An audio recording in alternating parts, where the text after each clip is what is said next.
Hey Taurus, how y'all doing? Welcome. We are going to be taking a look at your Llamas through Maven's seasonal reading here. So, about your meditation, really, really nice. Really packed with symbolism, I would say. So I saw a cherry tree on which the cherries were like so ripe they were almost past pick. Well, not almost. They were past picking, but they were growing so big as I watched them that they almost became like the size of like a good apricot.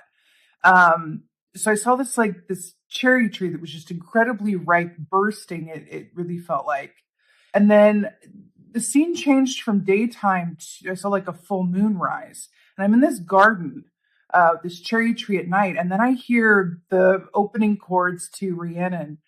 Um, there's Stevie Nicks coming in there, um, which is really, really interesting. And then I saw the words practical magic. So there's a lot, a lot in this. So let's get right into it. So when I pulled your cards, it felt like there's just a lot of compliments going on in terms of like the symbolism that's in your meditation. So the first thing that I want to say to you is, oh, you're an earth sign. That's where your magic lies for this season. Truly, truly, truly. The more that you are able to really harness your superpowers as an earth sign, the better. I saw that imagery of the garden, of the cherry tree, of the earth. When I think of Stevie Nicks and what she represents and practical magic, it's really about using all of the tools at your disposal, both the ones that you have internally within you, within your spirit, within your mind, within your heart, and the ones around you in terms of your community, the people that you know, your skill set, in order to craft a life and an experience that works for you in the best way, right? So it feels like there's a difference between, I feel like Spirit is calling your attention to times where you have felt like, oh, I'm just going with the flow. I'm just going with the flow, which is, that's a great mindset to have most of the time. But I feel like for you during this season, that they're asking you to tailor that mindset and go, okay, what if it's not go with the flow as much as it is, I'm going to plant seeds and watch them grow. So a little less flow, a little more grow. Is what I'm feeling here for you, Taurus. Again, it's that feeling of everything that you need is in the garden, right? Everything that you need to sleep well, to deal with inflammation, to make your house smell good, to clean your house.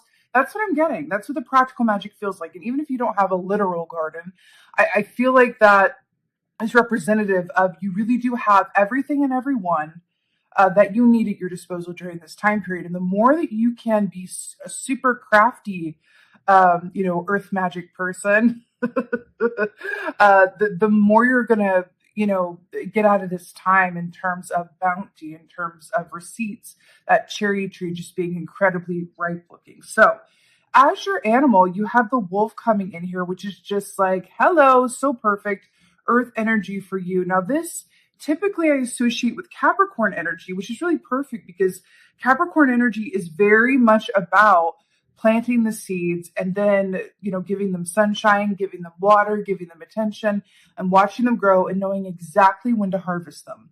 And I feel like that is coming through for you as well, especially because we're looking at Lammas in a Maven season where Lammas is all about the ripeness. It's all about the harvest. It's all about giving thanks and gratitude. It's a very Queen of Pentacles energy, right? Which you know all about being a Taurus. So it's that aspect of, the more that I'm grateful for what I already have, the more that I'll manifest to be grateful for. That's that kind of magical garden, practical magic lifestyle that we're tapping into here. Now with Wolf as an animal medicine, it also represents you, Taurus energy, the Hierophant, right?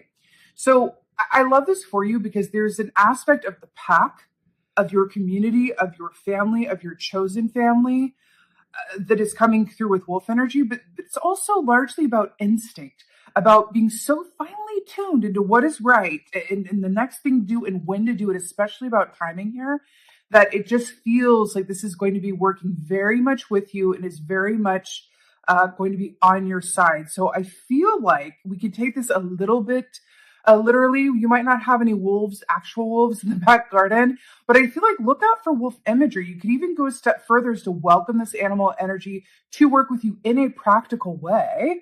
During this time period, put a picture of a wolf on the background on your phone. Donate to the Wolf Conservation Fund. To do something to bring that energy closer to you. And I feel like you're going to feel that energy and that essence so much, because wolf energy is also, there's an aspect of the lone wolf, right?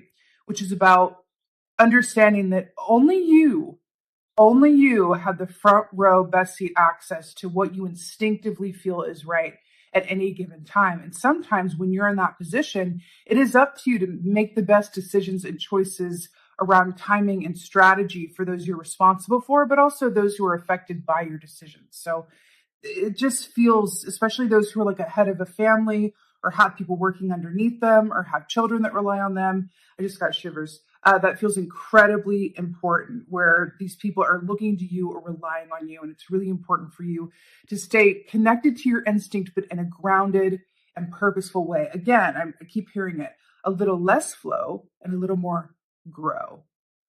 Grow feels more intentional than flow in this context. So you are coming through. You got 2 for 1 here. It's really fascinating. You got a major arcana here in the form of the world key, but you also got it with the 7 of swords, which is really interesting. Look at that fox with that wolf energy. I love it, right? So 7 of swords traditionally speaks to the ways in which we get in our own way, right? The ways in which we self-sabotage ourselves, our situation. It's about these old patterns, these karmic trench patterns, these ways of thinking and these belief systems that work against what we truly want and why we're truly here. So it's about opening that one eye and going, oh, let me be willing to look, is my behavior reflective of goals? Are they complementing goals? How am I acting outside of my own best interest? Are the stories that I tell myself coming from a place of soul-based truth? Or is it something that I've learned from past trauma or family patterns, generational trauma that I can let go of now? And I let go of it, right? And I feel like that's where you're coming in with the world as well. I really feel like this is about accomplishment, achievement, closing of cycles. And I feel like this is really speaking to, with this Hierophant energy shining down here, where you're really in this position to change things up for the better. Now, I'm getting the image again of a garden and someone going in and taking out the weeds.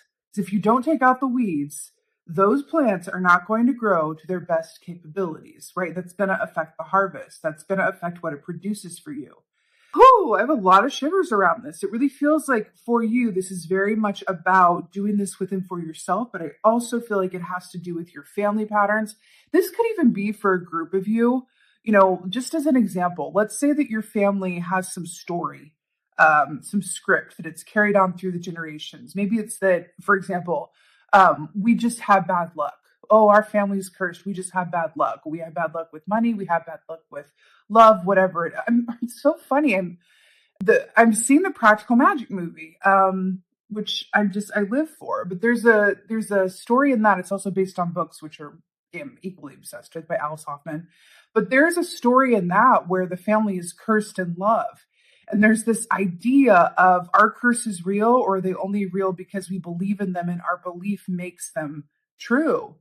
You're really being asked to look at that, even within a family structure. It's like, what if we rescript this and say, we're not cursed, we're not unlucky in love, we're not bad with money, we don't die young, whatever that is. It's just, that's been the story, and let's invite a new one. I really feel like you're doing this with and for yourself, looking at your own habits and how you move in the world and how your actions line up with what you're manifesting. And what within you, 7 of Swords, could be acting as a block, that shadow work, to what you want to manifest, what you deserve to manifest, right? Are your beliefs helping or hindering where you want to be and where you want to go? And actually, most importantly, how you want to feel. Weed out that garden, friends. So in your place of challenge, you've got the 6 of Cups, which is really interesting with the tree with the roots here, grow, right?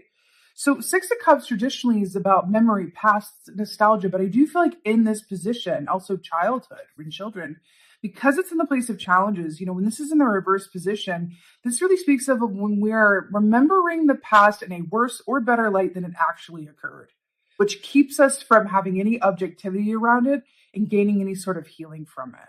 So really Sherlock Holmes yourself, or Miss Marple, whoever works for yourself, and really investigate how you're feeling about things and how your stories and your memories in the past could be affecting your present and thus your future. It feels like this is very much seated in a relationship. I do feel like for a group of y'all, there could be a relationship that has kind of floated by on a status quo way where it's like, well, we think differently, but we get along to go along. We go along to get along. But it's like there's something in you that's going, oh, maybe that going along to get along is affecting me outside of that attitude, right? Maybe it's something I need to look at and investigate and either clear the weeds from that garden by bringing out into the light and discussing some things from the past with this person or with this situation, about a situation, or maybe I just need to let it grow over and walk away and spend less time trying to cultivate something that isn't mine to cultivate. There's something to do with the past. It feels like a relationship or something that is informing you that wants to be cleansed. Okay. Now, your advice, especially those of you who give more than you receive. I just heard that. The big givers. If you give more than you receive in any relationship or aspect of your life, that is particularly coming up for you. Because in a wolf pack, everybody has to pull their own weight. Okay.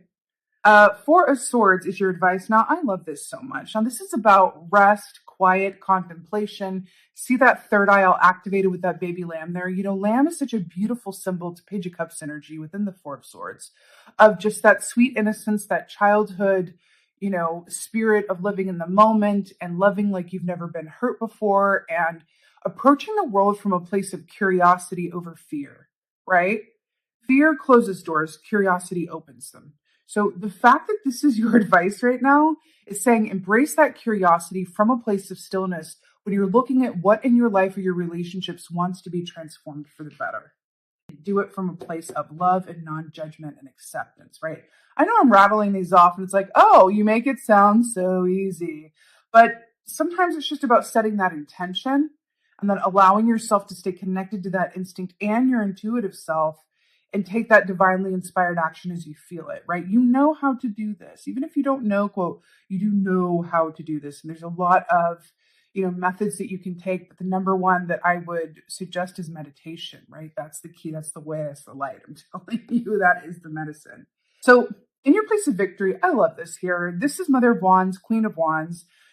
This speaks of coming from a place of deep-seated confidence. She is the mother archetype. She is head of the home and hearth, but she's also creative soul. She thinks about creative solutions to problems. She's always within perfect timing because she knows what to say yes to, what to say no to. She really is a master in that way. But when this comes up in your place of victory, you are just feeling at your most confident and you're most able. And I feel like there's a certain confidence that is allowing you to say no or deliver news, both either to someone else or even for yourself, allowing yourself to have a realization that may not go down as a popular opinion. But it's almost as if you're coming into a place where you're not as afraid to hurt people's feelings, or you're not as afraid to rock the boat because you realize that when you're coming from your authentic truth, if other people have an issue with it or it feels uncomfortable, that's golden information for you. And it says more about them than it does about you.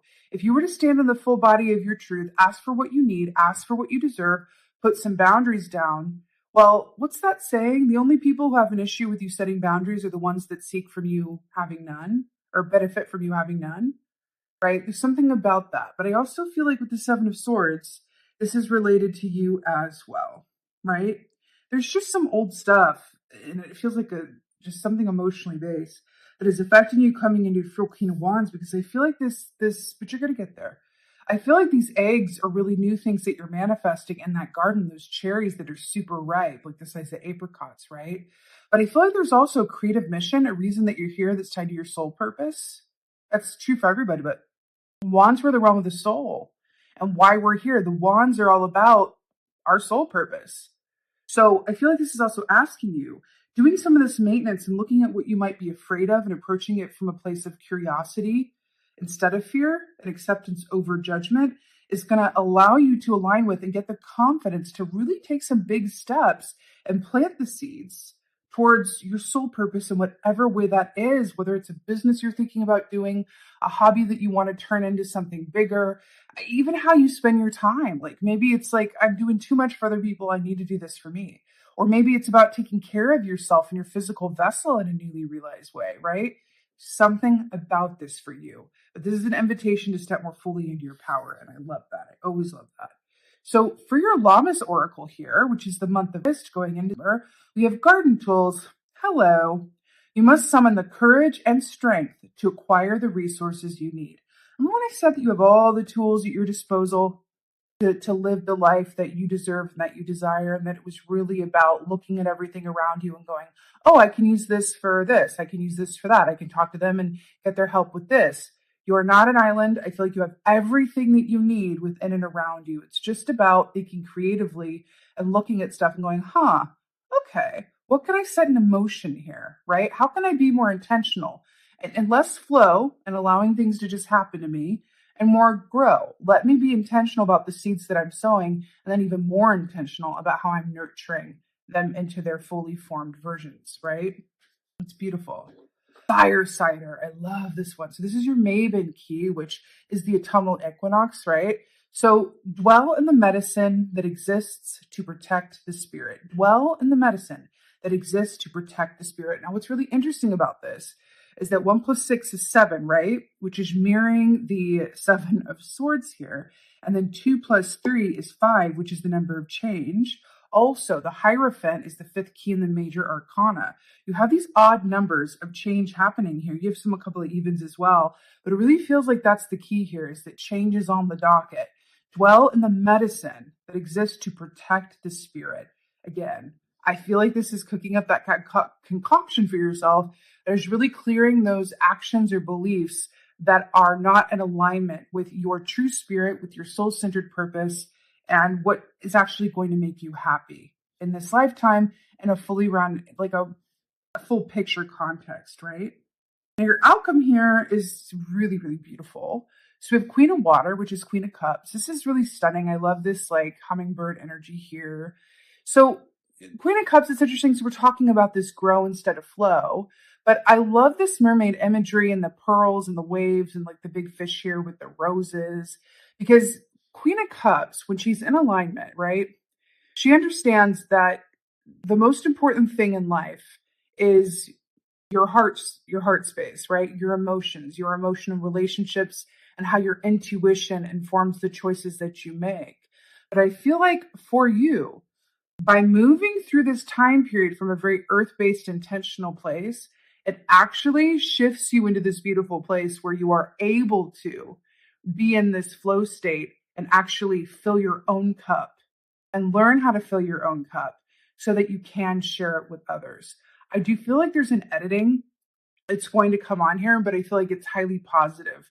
You're going to edit things within you that aren't working. You're going to edit things in your circumstance, the way that you go about things, your habits that are going to just give you a very affluent garden of choices, of experience, of perception as well, right? Because Queen of Pentacles energy is very much about, she's not rich because she has a lot of gold. She's rich because everywhere she looks, she sees gold. So it's her wealth is her perspective.